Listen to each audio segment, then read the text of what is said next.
We're inside a Venezuelan prison with the Minister for the Prison Service, Iris Varela.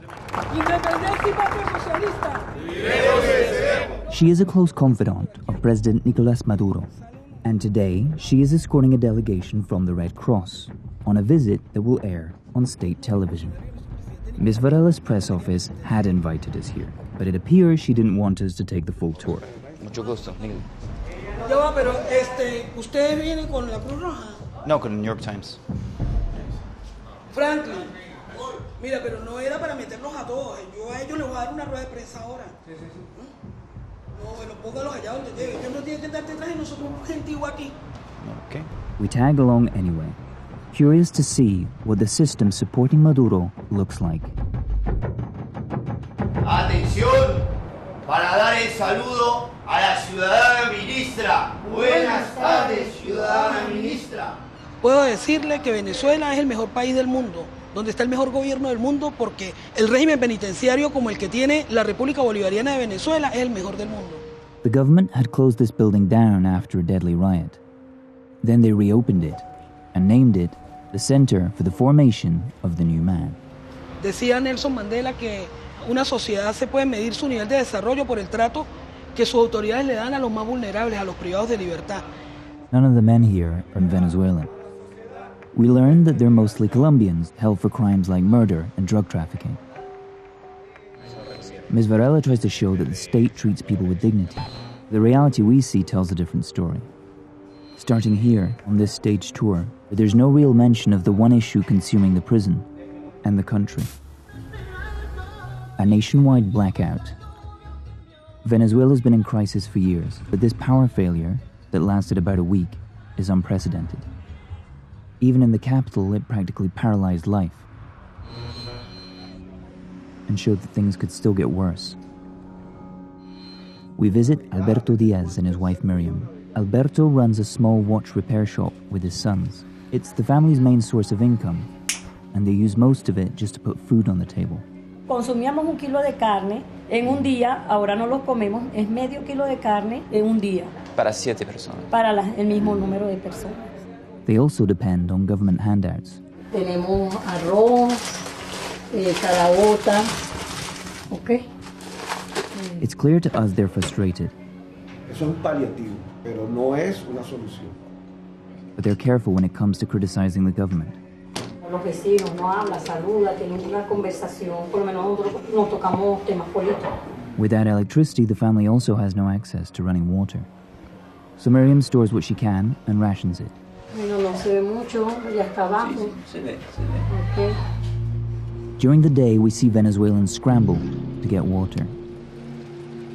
Some are so desperate they try and collect it from dirty drain pipes. We can't shoot freely on the streets. Security's everywhere, restricting access to places where hardship is most visible. Like here, at this public children's hospital. Doctors are outside, speaking about the dire conditions on the inside. Y no se puede prestar los servicios básicos y elementales. We're not allowed in the hospital, so we meet with Andrea Verde in the car. Mucho gusto. Mucho gusto, Andrea. Andrea is the mother of a 7-year-old cancer patient. She tells us she sold her apartment and her car to cover a fraction of the treatment. Now she's living at the hospital with her daughter. ¿Qué vas a hacer ahora? Seguir luchando y no quedarme callada. No tengo miedo de expresar lo que verdaderamente está pasando. ¿Sabes a qué le tengo miedo? A que el día de mañana mi hija no soporte más esto. A eso sí le temo. A ellos no. No podrán callarme. Dime. Voy. ¿Qué pasó? Niño. ¿Qué pasó? No sé qué le pasaron a terapia. Ay, disculpen, gracias. Ay, gracias. We can't say that it's the blackout that sent her into intensive care. But what's certain is that people are feeling the compounding effects of one crisis after another. And that's pushed some to take the risk and speak out. But not everybody blames Maduro. We head to the 23 de Enero slum, where the government still enjoys widespread support. Murals of Hugo Chavez, Venezuela's former leader, are everywhere. He's seen as a hero here for pouring money into social programs to lift the poor. And before he died, he picked Maduro as his successor. Nicolás Maduro, un presidente, ¿verdad?, que viene y sigue los pasos que dejó, ¿verdad?, nuestro comandante Hugo Rafael Chávez Frías. ¿Ves? Sigue el mismo plan de la patria, ¿verdad? Sigue los mismos lineamientos, el mismo camino y la misma visión. Jesús Arellano is 25 and he's unemployed, and so he relies almost exclusively on government benefits. Y a través del carnet de la patria, ¿ves? Entonces nosotros podemos agarrar y a través de este BQR, ¿verdad?, podemos escanearnos para todas las ayudas sociales que nos está brindando ahorita nuestro presidente Nicolás Maduro.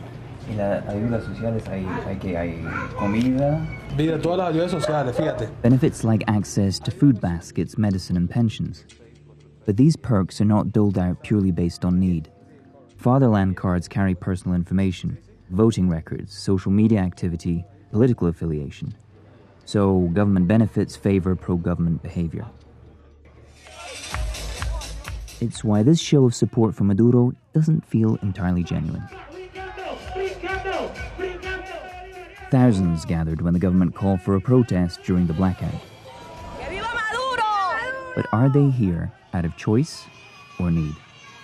We asked them why they came out. Estoy defendiendo a mi país. El imperio norteamericano saboteó el sistema eléctrico.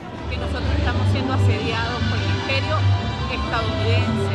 Ellos saben que al cortarnos la electricidad nos van a dejar sin alimentos. We hear it over and over. People repeating what the government claims, that the United States is responsible for the most recent disaster. There is no evidence of direct sabotage, but that claim fits into a popular narrative here, that US sanctions against Maduro are generally making people's lives worse. Que hay escasez de alimentos, que hay escasez de medicina. Sí lo puede hacer, pero es producto de la guerra económica, ¿verdad?, que nosotros hemos venido enfrentando ya desde hace 4 o 5 años. Si logra en un periodo X, logra ese presidente, ¿verdad?, te he puesto 1000 a 1 que mira, ya tenemos empeñado el país. Jesús is referring to Juan Guaidó.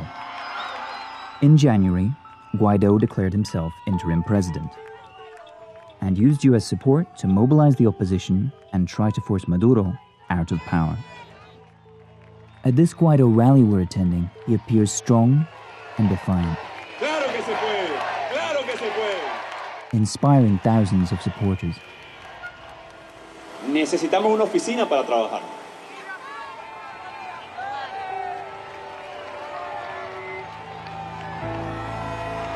Pero tiene que ser formal, mi vida, la oficina de todos los venezolanos.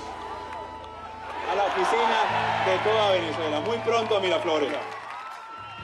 Guaidó continues to provoke, but so far Maduro has withstood the challenge. And for now, he still sits in the presidential palace.